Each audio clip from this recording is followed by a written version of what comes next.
પાંચ રાજ્યમાં પરિણામ બાદ પરિવર્તન. કોંગ્રેસે બદલ્યા પ્રદેશ પ્રમુખ. કમલનાથના સ્થાને જીતુ પટવારીની એન્ટ્રી.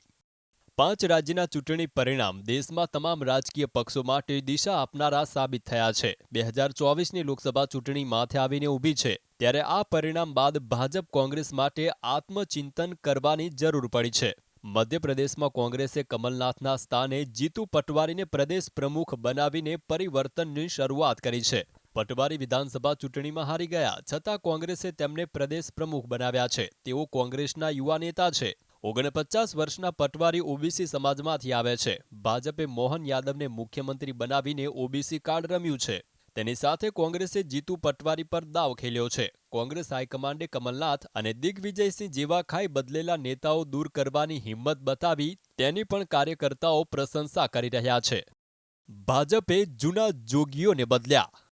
3 રાજ્યના મુખ્યમંત્રી બદલાયા. શિવરાજસિંહ વસુંધરા રાજે, રમણસિંહનું શું થશે? ભાજપે રાજસ્થાન, મધ્યપ્રદેશ અને છત્તીસગઢમાં નવા નેતાઓને મુખ્યમંત્રી બનાવતા વસુંધરા રાજે, શિવરાજસિંહ ચૌહાણ અને રમણસિંહ એ 3 જૂના જોગીઓનું શું થશે તેવો એક સવાલ થઈ રહ્યો છે. ભાજપના રાષ્ટ્રીય પ્રમુખ જેપી નડ્ડાએ આ 3 નેતાને પોતપોતાના રાજ્યની બહાર લઈ જવાનો સંકેત આપ્યો છે. નડ્ડાના કહેવા પ્રમાણે 3 પૂર્વ મુખ્યપ્રધાનો ભાજપના વરિષ્ઠ કાર્યકર્તા હોવાથી તેમના કદ પ્રમાણે ભવિષ્યમાં કામગીરી અપાશે. આ 3 શક્તિશાળી પૂર્વ મુખ્યપ્રધાનોને બાજુમાં બેસાડી દેવાયા હોવાનો ઇનકાર કરતા નડ્ડાએ કહ્યું કે ભાજપ તેમના કદ અનુસાર તેમનો સારો ઉપયોગ કરશે. ભાજપ હાઈકમાન્ડ શિવરાજસિંહ ચૌહાણને મધ્યપ્રદેશથી દૂર રાખવા માંગે છે, પણ મામા હાઈકમાન્ડને ઘોડીને પી ગયા છે.